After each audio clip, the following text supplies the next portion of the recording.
In high school, I was on student government, and then in college, I was a government major. But my entire life, or much of my entire life, I received signals that arts and politics were two separate worlds. Ask you all to and this was really, really tough for me. After college, I worked for the Brennan Center for Justice in New York City, a public policy progressive think tank, and I also had a band. What is your body a day doing? I was policy, and by night I was a musician. And these two spheres and the fact that they were separated was always really, really frustrating for me.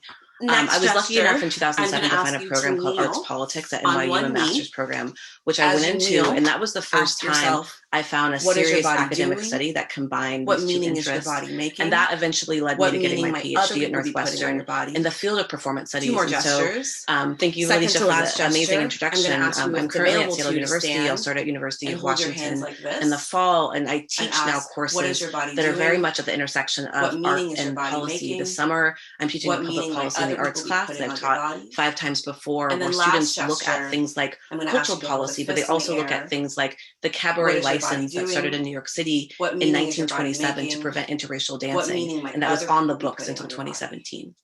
So I say all this to say that I think thank you for one. I want to give you all a round of applause. I know it's vulnerable to kind of frame arts through aesthetics. I want to ask tech through folks, the way in thank you to which share we the can slides. sensorially understand the And you world. can kind of go through Aesthetics them means kind every of 5 seconds. sensorial And perception so I kind of want to world. close with this And I exercise think about of politics my intro through this theorist, Catherine Carolyn and Natalie Levine, Zervo. You who can defines keep going. politics as the To ways in think which about order the is power of imposed in the world. aesthetics, but also to think And so about for the power me, of our art bodies. and politics, And in this it's important to think exercise, about them we are together, citing because protest through art we gestures can in a way that imagine thinking different about ways their of how historic order work, is but imposed also in the through the world. lens And of to the me, arts, that's we the can think about amazing the thing towards choreography of this justice. work. The ways in To which close, these I want bodies to do a move little bit of an together, embodied the ways in activity which that I've these learned bodies from 2 imagine dance scholars a that I think different will way animate this that order idea can be of imposed in thinking the about world, art and order politics towards together, justice, and order thinking towards about the memory, power of our bodies, order the power towards of more choreography, humanity. the power of So movement. thank you all for the power participating of in the that, arts and I'm excited to continue impose different this orders in the conversation world today. so that we can be more just and more free. Powerful, So I'm actually going to invite you all Mahmoud. to participate Thank with me. you for taking Panelists, us you're welcome through to. You also the don't have to. And movements. we're going to do a few gestures. How And with each powerful. gesture, I'm going to ask you to feel think the about presence of what our is your body ancestors doing, coming into this how might space other just by people be moving our putting meanings bodies, on your just by body, following you and in what those meaning body is your movements. body and our Thank bodies you collectively for making. that. To think about this And we idea are of art so and honored to politics and have also an opening bodies. statement So from first Kevin gesture, I'm going to Davis, ask everyone to lean forward. If you're sitting at a desk, just lean forward. Lanisha. And again, these questions: what is your body doing? What meanings is your body making? What meanings might other people be putting on our bodies? It. And okay, next gesture. Thank you for all of and the this is, amazing, I love to awkwardly wonderful lean things into you the do. Zoom space. I'm going to ask you if it's available to you to stand up. So we're going to start with the first pretend slide. as if we're holding hands. So it's the next gesture. Same questions. What March is my body 7th, doing? 1965 what meaning is my body making? What is meaning are when other Bloody people putting on my Sunday bodies? took place. Next gesture, we're going to hold hands like this, as if someone's the grabbing founder here of our and museum, someone's grabbing Dr. you Charles here. Wright, What is your body traveled doing? to Alabama What meaning is your body making? for the march. What meanings might other people be putting and on had your planned body? to cross Next gesture, the we're going to link Edmund arms. Pettus So pretend as Bridge if someone's holding with you Martin through Luther either arm. King and What is your John body Lewis doing? and others. What meaning is your body making? But what he meaning are other people decided putting on your that bodies? Just a few he more gestures. would remain in the Next location gesture, in I'm going to case ask you all to a lay safe down on location the floor, where flat, he if could that's actually available to you. receive And as you do so, marchers in the event ask there was some yourself, violence. And what is your certainly body doing? What meaning is your violence body occurred making? when those marchers tried to cross the Edmund Pettus Bridge and were attacked. Next gesture, by the I'm going to ask police. you to kneel And on one knee. As you kneel, ask yourself, what is your body doing? I'm hearing what some meaning noise is your there. body making? What meaning might Okay. other people be putting on your body? Two and more so, gestures. Second to last gesture, I'm going to ask you if it's available to you to stand, I think, a catalyst and hold your hands for like Dr. this, Wright as well, because what he is your body treated doing? those What who meaning is your were, body some of those who making? were injured What meaning might during other that people be attack. putting on your body? And the very next morning, And then last March gesture, 8th, I'm going to ask you to hold a fist 1965, in the air. he boarded a plane What is your and body came doing? back to What meaning Detroit is your body and making? convened a group of What meaning 33 might other people be Detroiters putting on your body? and founded And so what I'm is going to now ask the you, Charles thank you H. for Wright one. I want to Museum give you all a round of applause. I know it's History. vulnerable to kind of move. And so I want to ask tech folks, we thank you to were share the founded slides, under the please, fire and you can kind of go through them in the every 5 community seconds. activism And so I kind of spirit want to close with this community exercise of activism. my intro. And it's an exercise been from Megan Quinlan and Natalie infused Zervo. And you in can the keep going. institution To think and about the power of in aesthetics, each but also to think of about us, the power of our and me in bodies. particular And in this as an exercise, artist we are and a citing designer protest gestures in a and way that director thinking with the about Charles their H. Wright historic work, Museum. but also through the lens We of the can go to arts, the next we can slide. think about the choreography of this work, the ways in which When these I was bodies officially move hired together, by the Dr. ways in Wright which back these in bodies imagine 1983, a different Dr. Wright way gave me that a order book can be imposed in the world, by order Thomas towards C. Hope justice, order on the towards first memory, and order and second towards more humanity. Reconstruction and So Thank you all for participating in that, and I'm excited to continue this conversation today on voting rights. Powerful, Dr. Mahmoud.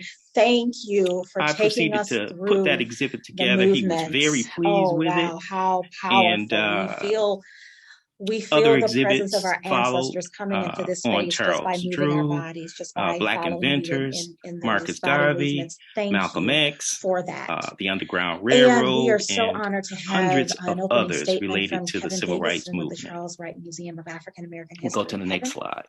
Thank you, Lanisha, for that fantastic introduction. I appreciate it. And thank you for all of the amazing exterior of the Charles H. Wright Museum. If you've never seen it, it's so we're going to start with the first large facility over 183,000 square feet. March 7th, 1965 is when Bloody Sunday. That's the interior of the dome, second largest dome in the state. The founder of our museum, Dr. Charles Wright, and this museum was traveled to Alabama for the march, based upon and had planned to cross the community Edmund Pettus Bridge with Martin Luther King, generally John Lewis and others. Almost like you would have. He decided the community that elders coming together he would remain in a location in case a safe location where he could actually receive members of that community to deal with marchers in the event issues. There was some violence there in the community. And certainly violence that was occurred, the idea because when those marchers tried to cross the Edmund Pettus Bridge and were attacked by the dome frame that mimic huts.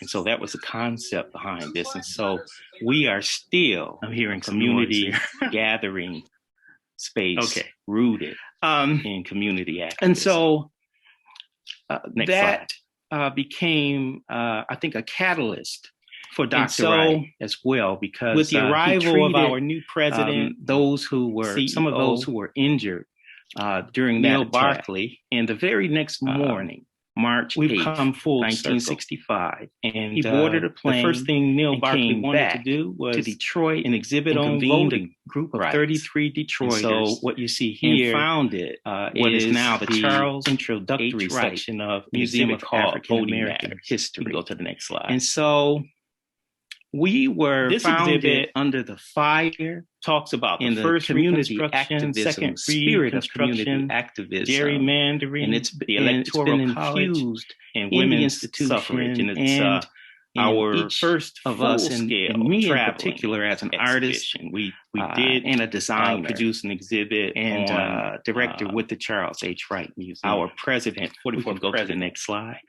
Barack Obama called 44th. When I was officially hired by Dr. Wright back in 1983, and Dr. Wright gave me a book, the exhibit that's by Thomas C. Holt. This one here on the first, really the first and second reconstruction that's designed to the civil rights movement. He said, "I need you to create an exhibit." So we're excited about on voting rights. You go to the next slide, and so.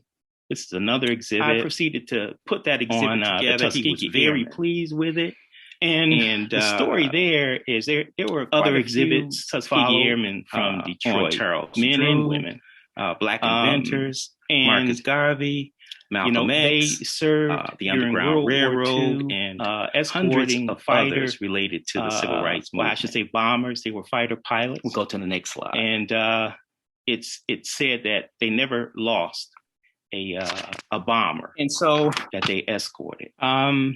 So this is the service they gave Charles H. Wright Museum. If you've never when the war was over, large facility, they boarded these ships, 183,000 square feet. Go to the next slide. As soon as they left the ship, were separated. That's the interior of the dome, between second largest dome in the state. White of Michigan, Black soldiers, and that was an indication of what they were going to be facing once they got back to their base communities. The same kind of Jim Crow segregation they left.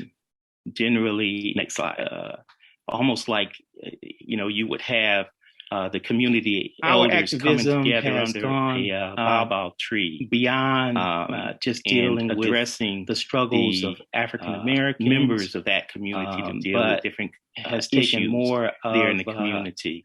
A position of that was the idea, because looking at there are these structures that are part of the dome. This is an exhibit called in the dome frame, bandits and heroes, poets and saints. So that was the concept behind this, and so we are still the Northeast, a community gathering. This is an exhibit opened at the museum, an exhibit that I designed. Activism. Once I went to Brazil and had an opportunity to interface with the artists that's featuring the with the arrival of our new president, different CEO, African American, Neil Barkley, Black artists in Brazil. We've come full circle. The first thing Neil Barkley wanted to do the was history an exhibit on voting rights. People of African what descent. You see here in Brazil is Brazil having introductory section, something like an exhibit called Voting Matters. Enslaved Africans go through there, and so a lot of the history this is exhibit still preserved there in the form talks of about the first Reconstruction, and second so a lot of that was represented gerrymandering, the Electoral College, and women's and visiting there. And our first full-scale traveling concept exhibition. We did this exhibition to produce an exhibit on across our president, 44th president, Barack Obama, called 44th president, that were made of cobblestone travel. And, all of the hills, so did valleys, and exhibit that's coming up next. But in the northeast of Brazil is really the first that had a very exhibit that's profound impact on the overall to travel to a bunch of different locations. And so we're excited about that. Next slide. You go to the next slide. This is another exhibit, and that on the Tuskegee Airmen. And the story there is there were quite a few Tuskegee Airmen from Detroit, men and women. For taking us through the galleries of the Charles Wright Museum. We are so inspired to get in that museum and to experience this amazing art that you have been designing there for 38 years now. The exhibitions truly move us and inspire us and encourage us and inform us. The thank service you. they gave was the museum is one of when the war was over. Gathering spaces. They boarded these ships, and certainly the Charles H. Wright Museum is the gathering place for Detroit. And so as soon as they left, you had a lot to do separated with that while you were there. I was so grateful and honored, white soldiers and black soldiers, to be a and part that was of an the indication team of of what they were going to be facing once they got back to their own communities. Thank you so much, Kevin. The same kind of we are Jim delighted Crow to segregation. have Dr. Jerry Garcia of Seattle Seymour Museum to talk a bit with us in his opening remarks about what they do. Our activism has gone beyond Thank you very much. Just dealing with the struggles of African Americans. First of all, I want to say I'm so honored to be here with my panelists. Has taken more Lanisha, Kevin, Cassie, and Jasmine. A position and Kevin, that's a beautiful museum. The African I'd say it's one of the most beautiful museums This I've is ever an seen. Exhibit called you're so lucky Bandits and Heroes, Poets and Saints. Thank you, everybody, for being here today. The Northeast of I Brazil. am a recent arrival and this to is an exhibit that opened at the museum. I think I mentioned, or Lisa mentioned in the opening remarks that once I was an went academic to Brazil for most of my career, had an opportunity to interface with the artists. artists my art featuring the artwork is of first, I tend to be a person African American. I think I recognize good different art. Black artists. I see it. And I recognize art that is sending a message. And I've always used that in my classrooms. The history of, I've always used that in regards to conveying messages people of African descent to our community, in Brazil, in general. Brazil having had but obviously because of my something background, like 4 million enslaved Africans go my through field there. is Chicano So studies, Latinx, a lot of the history is Chicanx still studies. preserved there in I've the always form used of that art objects form, and stories, and so a lot of in that order to was express represented in our this history and our exhibition. culture. You can go to the next slide. And so I've been very fortunate visiting to there, been able to use that all my career, and I was very fortunate to get the opportunity to help create a museum this exhibition from the took ground shape up, which is as I walked Seymour Museum across of Chicano Latino those culture located in South Park, roads just in South Seattle. and streets that Can I were get the first made slide? of cobblestone and all of the hills And so I valleys use this slide more than anything else in the to northeast contrast those of two Brazil, images. and so And that had a very today you're my profound classroom impact today, you're on my the students overall today, design and this is of the kind of a exhibit. technique I often used. That top image there is a very Next famous slide. image in Chicano history. It goes back to the 1930s. Actually, the photograph was taken in Montana. It's a migrant labor. However, that image there is very important for a number of different Kevin. reasons. Thank kind of, you what our museum, so much for taking us through the galleries of the Charles Wright Museum. We are so inspired to get in that museum and to experience this amazing art that you have been designing there for 38 years now. The exhibitions 1920s truly and 1930s move us and inspire us. What most people believe, without having the knowledge, encourage us and inform us. We came from Mexico. So thank you. And that's not accurate. The museum is one of the most empowering gathering so spaces the original, in the community. And Chicanx certainly the Charles H. Wright Museum is the gathering place for Detroit.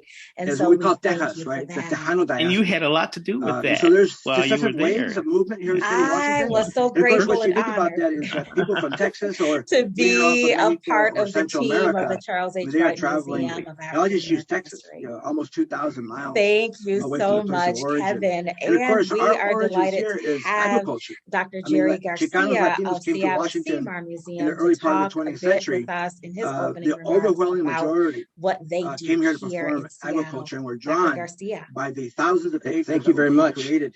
And of course, they needed an army of laborers. And so Chicanos. First of all, I want to say I'm so honored to be here with my panelists. And so then when we look at this image here, Cassie and Jasmine, it's very typical image Kevin, of that's a labor that being performed. Beautiful museum. And it's also part of this process of racialization. I'd say it's one of the most beautiful museums I've ever seen. People of Mexican ancestry. That you're so lucky to be working. This eventually is going to be known as Mexican labor. So thank you everybody for being here today. And more importantly is the image. I am a recent arrival, somebody who's bent over to Seymour, being known in history. I mentioned or Lisa mentioned. And of course, the image also tells us an academic for most of my career. Dangerous form of labor. Because it would become very unhealthy. And so my art form, because they would be that in that kind of position. I tend to be a person that for 10, I think I recognize good art. And what made them be in that position is that little tool. And I recognize he's got in his hand, known as sending a message, which is now illegal by the way. I've always used that back in my classroom. 1960s. I've always used that in regards to conveying messages that it was to our community or use in general fields. And so obviously because of my background, kind of let people know about our origins, Chicano, and then but also how pictures and images can tell us more than just about somebody doing work. I've always used that to convey that real quickly. And then I contrast it with the image in order to express taken about 2 years ago, our history and our culture. Right before the pandemic, actually, this is our last, very fortunate to been able to use that all my career at Seymour. And I was very fortunate to get the opportunity to help create a museum from Education Achievement Project, which is that I oversee as part of my Seymour Museum, Chicano Latino, and of course culture located in South Park. Put it kind of bluntly, the elephant in the room is always been immigration for Latinos. So immigration is a big issue for us. So in our museum, I use this slide more than anything else to contrast those two images. Next slide, please. Today you're my classroom. And we also try to convey, a sense of hope. Kind of a technique. This is a great image that top image there is a very famous image Chicano student, Chicano history. As he attended the 1930s, actually there the photograph was taken in Montana at the Washington State University. It's a migrant labor medical. However, that image is very, very Washington for a number of different reasons. And we hired an artist to work with our museum, and we asked them to tell what themes do you want when they come. It's our mural that's going to be permanently placed here in Washington State University Medical Center. We have a very unique history. These are the things the students came up with. So they remembered their origins. The Chicano Latino labor began to migrate here, but they also had these fantastic dreams, 1920s and 1930s. And moving beyond that, what most people believe, without having the knowledge yet, the mothers and fathers came from Mexico. And that's not accurate. Dreams come from graduation. And then, of course, we came from Texas. If you look at this image closely, the original Chicanx population here in the state of Washington is its origin. Fantastic image is what we call Texas, right? That we often use to convey this message. And so there's successive waves of movement here in the state of Washington. We have. And of course, what's unique about that is that people from Texas or later on from Mexico or Central America, they are traveling And I'll just use Texas, almost 2,000 miles. This is my art. Away from the place of origin. I never saw, and of course, our origins here is always had this kind of stereotype. I mean, like Chicanos, Latinos came to Washington, sculpting in the early part of the 20th century, etc. But the overwhelming majority told me that I do have came here to perform nonfiction history. And so when I've done all my careers, right, about, and of course, I know about Chicano laborers, and so Chicanos, historical experience, Mexicanos, through follow that call. And so then when we look at this image here, and I don't mean this in a kind of very strange way, image of the type of labor that I've also had this, and it's also part of this process of racialization, the Asian American experience. People of, in fact, I wrote my dissertation. This eventually is going to be known as Mexican labor. Book that this is Japanese work that Mexicans do, and more importantly, is the image. Let's move to the next slide. I actually bent over on the image, and that's going to be known in history as stoop labor. So here's a close-up, and what I try to do with all my books is very image that really reflects, because I'm trying to become very unhealthy in my people's spines and backs in my book. Because they would be the person up there in that kind of position. Our students that were part of this, and what made them be in that position is that Chicano student movement that he's got in his hand, known as the short hole, which is now illegal, by the way, in the Yakima Valley. I just love this image because it shows how much damage that's what they were doing back in the late 1960s, that it was financing empowerment through education in the field being pushed. And so I use that book in the middle to kind of let people know about our origins. And then, but also how pictures and images very important can tell us more than just about somebody doing work. Seymour was created. I just tried to convey that quickly. And then I contrasted with the image at the bottom that was taken about 2 years ago, right before the pandemic. Actually, this is our last for a Latino community here in the Seattle area. And so without that education at the UW before the pandemic hit.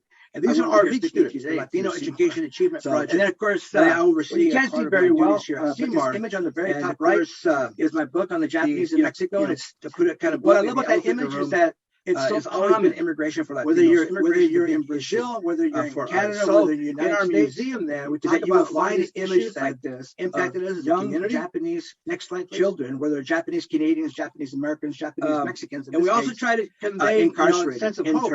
And this is a great image that young children, it's a recent image actually, that turned at Chicano students concentration camps as they attended what we call a Dare to Dream Academy. And the bottom image is at the Washington State University Medical Center to reflect what's going to be. Hopefully, when people are going to hire an artist to work with our students, we asked them what themes do you want in this mural that's going to be permanently placed at Washington State University Medical Center. For me, and these are the themes deliberately chosen them. So they remember the origins, labor, have never said we want, but they also have these fantastic dreams of what do you want on your front cover. And when they tell me that, moving beyond that, I go for it. And you can see then an image the mothers and fathers reflective of our community. But so are the dreams of graduation.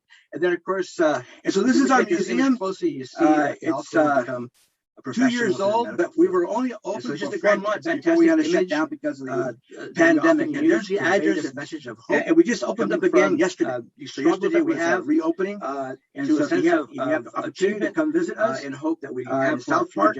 There's the address, and I do want to show you a couple more. This is my art. Real quick. I won't spend too much more time myself as an artist long enough. If I can show the next image. So this is our most popular image.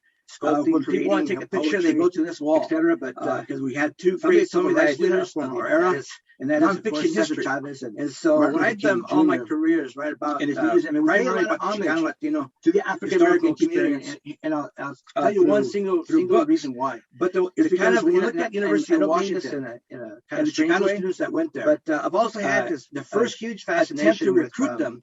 Was not done by the University of Washington Admissions Office. And in fact, I wrote it was done by the Black Student Union on the Japanese. So the Black Student Union understood that there was a large concentration of Japanese Chicano students in Eastern Washington, and they wanted more people of color on campus. Let's move to the next slide. I actually want the university and said, we want to go recruit Chicano students to come to University of Washington. So here's a close-up. And what I try to do with all my money is do that. The image university reflects. So I guess the university did help with funding. But it was the Black Student Union. So if you look at our museum, the first one up there, little section there, on the top left, on the Black Student Union, and there are students that were part of this late 1960s. So a tremendous amount of Chicano student movement between our two communities at a place called La Escuelita, or the Little School, late 1960s, Valley. I just love this image because it shows empowerment. We pay a lot of homage back in the late 1960s to the African American through education. That was the unity that we had in the middle in the contemporary part of the title there. So I'll stop right here. Again, education, that's kind of a little introduction to context in regards to our museum and a little bit what I do. CMAR was kind of promote our University of Washington students. So thank you very much. We saw a need for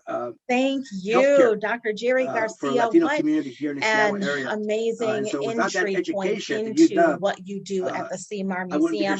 Thank you for reminding us of the power of images and visuals to tell our stories. What I love about that image is that it's Dr. Garcia.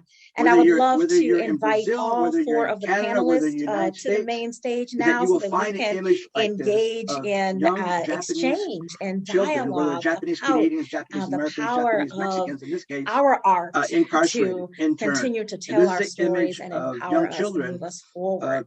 And I just begin by saying that we are all on sacred ground today because each four of you have brought the ancestors into this space today. And not only are we on sacred ground with the ancestors, but we are on common ground. We will represent two cities, Seattle and Detroit, that both have deep roots in activism and in the arts. Detroit is a city of activists.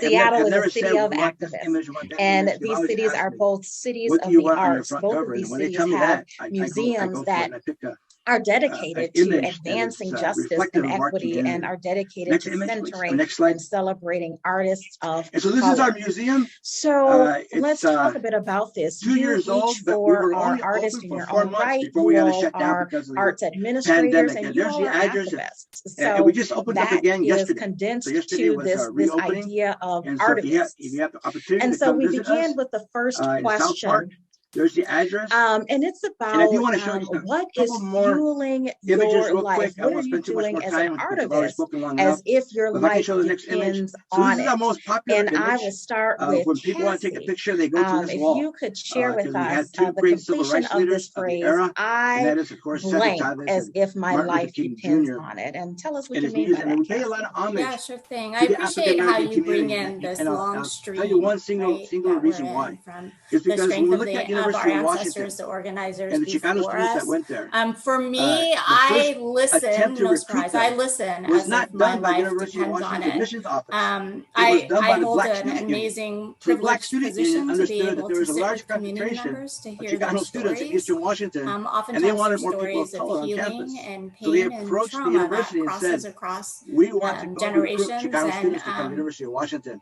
what an amazing Give us money to do that. And the university did. position So I of guess the university did help with responsibility the as funding, well to but it was sit the in Black that Student Union. place. So if you go through our museum, Oftentimes we have a little I section need there to of listen the Black where Student Union and it's their student silence, movement at the and what does University of that Washington. mean? So I was so a thinking about tremendous amount of an amazing collaboration experience I between our two had communities, working with former that happened incarcerees from late World War II 1960s, early Japanese Americans who were 1970s in regards to the incarcerated modern at the civil rights movement. Minidoka So we pay a lot of concentration homage camp.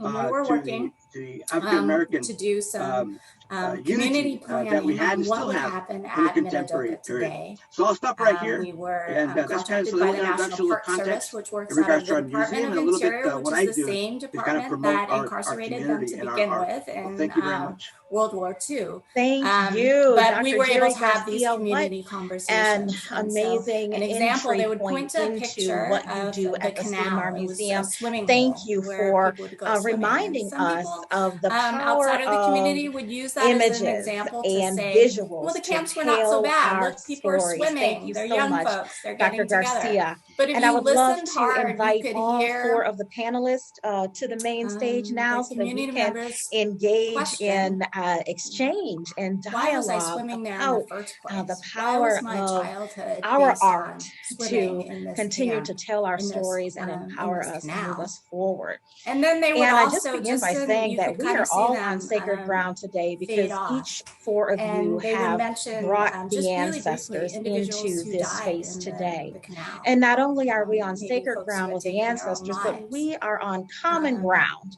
It was We amazing to be able to represent listen in the two in-between cities, spots. Seattle and Detroit, that's that sometimes where we both still have need to deep be, roots and, in because we activism carry and this in the trauma, arts. right, Detroit through is a city generations. of And where are we activists. at in a place Seattle of is a city of restoration and healing to be activists. able to share And that? these these cities are one both of the cities gentlemen of the arts. Both who of was these cities incarcerated, he have said to museums that do you know what are it's like to dedicated lose your to freedom? advancing justice and equity, and are dedicated to centering and celebrating artists. He said it's like color. having your heart ripped So out. let's talk a bit about this. You each four are artists in your own right. You all are arts administrators, and you all are activists. Something I so need to carry that in my is heart. condensed Like, to this idea of artivism. And then can that also and so we begin with the first question. So that's what I do. About, I just keep trying to listen, what is fueling your life? What are you doing as an artivist, as if your life depends on it? And I will start with Cassie. If you can share with us the completion of this phrase, in the in-between spots, blank, as if my life depends on it. And tell us what you mean by that. Engage in radical listening. I appreciate how you bring in this long stream, for that. Right, that we're in. The strength of our ancestors, the organizers before us. What do you do as for if your me, life depends on it? Would listen, like no surprise. I listen as if my life depends on it. Jump in. I there's hold an arts administrator at Washington Arts Commission, Tamara Crames, and she framed this, and I was like, oh my gosh. She says that she surrounds herself with people that identify her blind spots, and that's something I try to do in a daily practice. I'm super, super leftist. I'm not a both sides person by any means. And also within my kind of personal political goals, I think it's important to surround ourselves with people who will call us in and identify our blind spots. And I think that art, that's why I love the arts, because things like theater, right? Theater is about conflict. Theater is about different points of view. Or when I go see art with a friend and they see something in an art piece and I see something else. And so really surrounding yourself with people that kind of identify your blind spots, call you in, and expand your way of being in the world is something that it's really by the National Park Service, which works out of the Department of Interior. Thank you for that, Jasmine. Yes, surrounding ourselves with World War II. The key people. But we were able to have these community conversations, and so empower our lives to be more effective at what we do. We have to do that as if our life depends on it, because it does. Thank you, Jasmine, use that for as that. an example to say, well, the camps were not so bad. Any other people thoughts? are swimming. They're young folks. They're getting together. But if you listen hard, you could hear. As a scholar, the whole reason why I got into the field that I'm in, which is history. Why was I swimming there in the first place? Why was my childhood based on swimming history in this camp? On the Chicano Latinx community in the Pacific Northwest. And then they would also just, and I imagine that's probably the same with many of our communities. Fade off. And so they would mention, I knew we had, really just from talking to people, who died right? When I was in grad school, I knew we had a tremendous history that just never been told. And so that's why. It was amazing to be able to listen in the in-between spots. And to this day, I think that's sometimes I continue to do research on the Chicano community here in the state of Washington. So that's what I do. I mean, I don't know if I'll ever be able to get everything out that I want to in my lifetime. I'll have to archive it and let other folks One of the gentlemen who was incarcerated, but that's what I'm doing also. I mean, one of the things what it's like to lose your freedom? Seymour Museum is to create an institute, a research institute. I don't know what that's like. And so he said it's like having your heart ripped out. A few other individuals that do a lot of research on the community, and we eventually want to archive all this for future generations as a challenge, that can actually do the writing. Like, right? Could I carry some of the material that we found, and then can I've heard this kind of repeated several times, but oral histories are so critical. Getting that's the what I do. I just keep trying to listen and appreciate listening to all of these here in the state of Washington and what they went through, and getting that down. We can, because everybody's got a story, right? No matter who you are, no matter where you came from, for that you have something reminder to contribute. To listen in the in-between spots, and to listen hard. There's so many people out there researching different angles of people's experiences. Listening. You just never know how your own history might be that golden nugget. One scholar is looking for Jasmine, and so we try to capture that as much as possible. What do you do as if your life depends on it? Would anyone like to respond to that?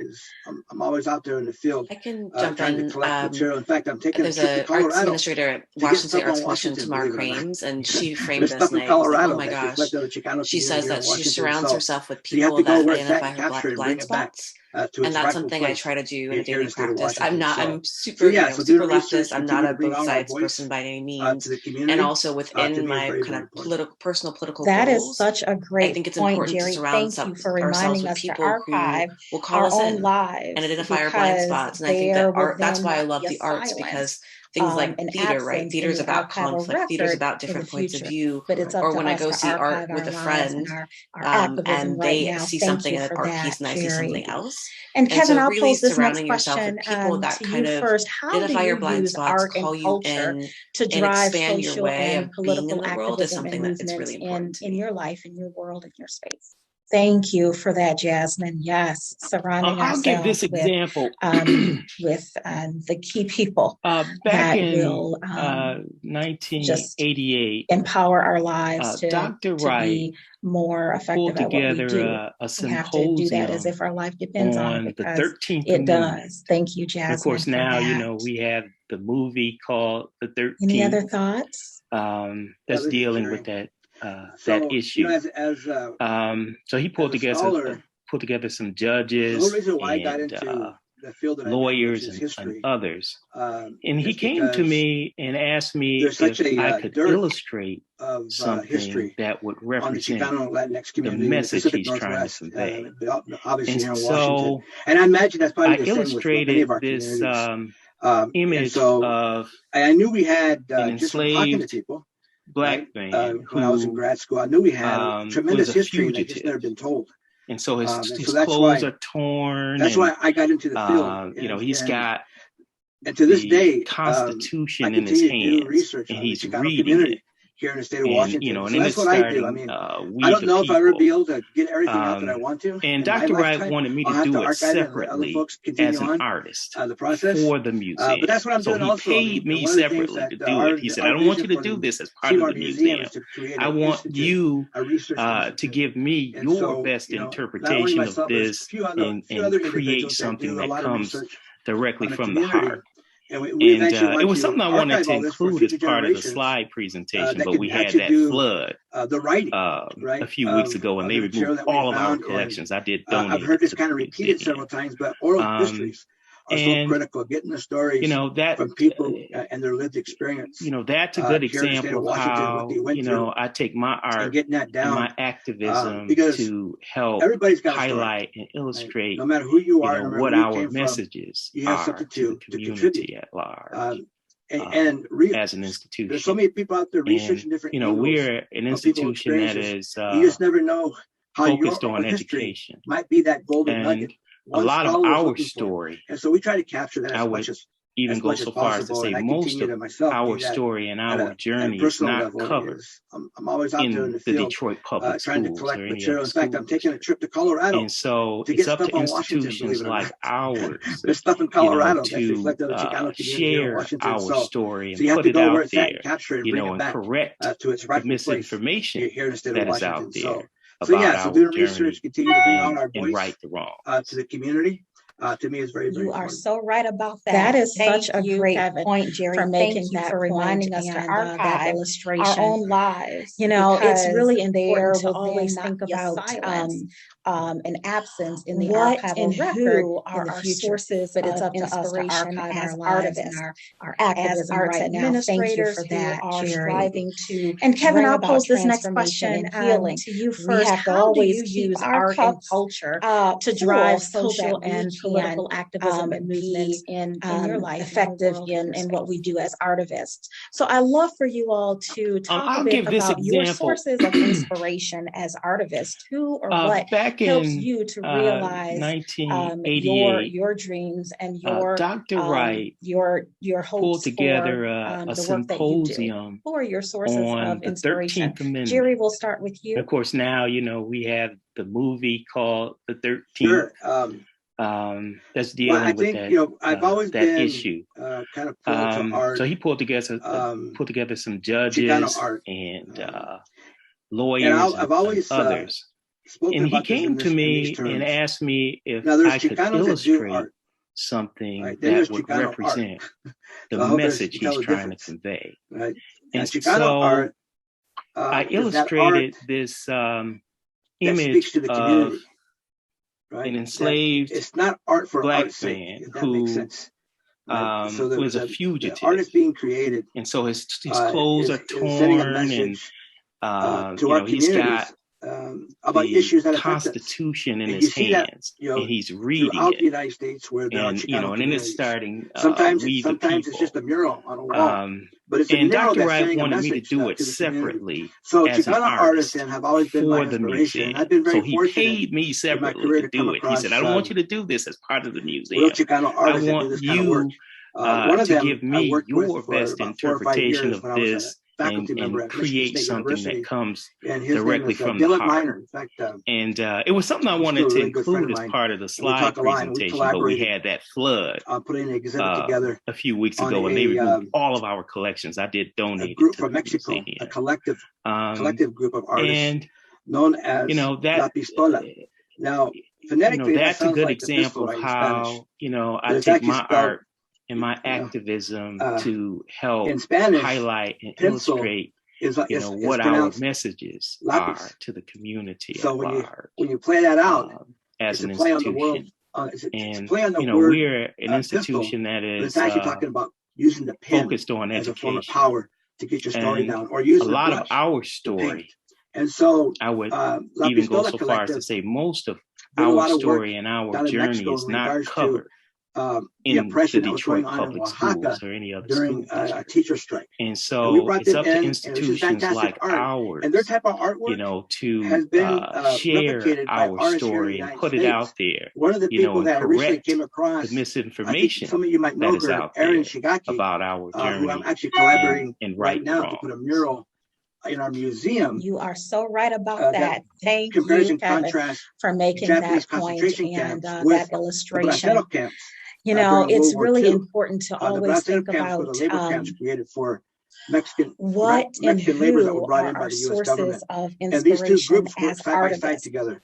as so arts Aaron and administrators I, who and are another striving gentleman named to Scott Mischladen, bring about transformation were and collaborating healing. to put this We have mural to together, always put it in our keep our museum. cups But the whole point is that I come full across so artists. that I'm very we fortunate can in my be line effective of work in what we across do as people that do artists. this So I love for you all fantastic work. And to the other talk a form of bit art about that I your also want to sources of mention that's had inspiration a huge as influence artists. on me Who or is actually what music. helps you to And a very realize particular form of music your dreams and called your corrido. hopes for Right. So the the work corrido that comes you from the do. word Who correr, are your which is sources of actually in English, it inspiration? means to Jerry, run. we'll start with So the you. corrido is a very old form of Mexican music that tells a running history about a particular event. I think, I've always been or individual. So it's a form of oral tradition, a form of oral history art that started back in the 19th century. And I've always today, and I use that a lot. In fact, I have in these terms one of these in our museum. Now there's Chicanos that talks about.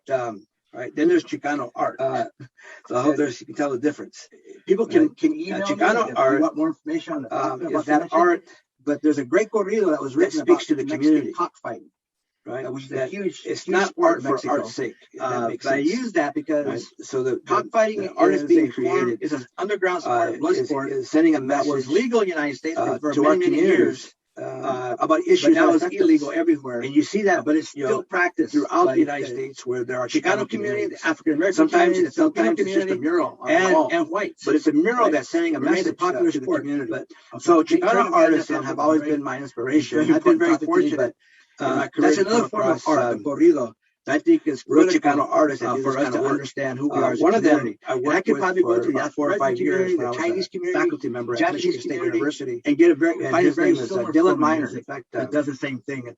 It's still a really good friend of mine, and we talk a lot. Those have been my aspirations to continue the use of art on to convey all these messages. Thank you so much, Jerry, for that and for sharing your sources of inspiration. Any other panelists want to address that? That sounds like the pistol, right? Who or what are your sources of inspiration? How do you keep your cups full as artists? In Spanish, I guess I could share because is just listening to everybody this morning is making me really when you play that out, fondly remember and reflect on the times that I've been able to spend with Uncle Bob Santos, who's a member of the Gang of Four as a with form of power to get your story down, or using the brush there. And I really appreciate this space because it's just La Pistola Collective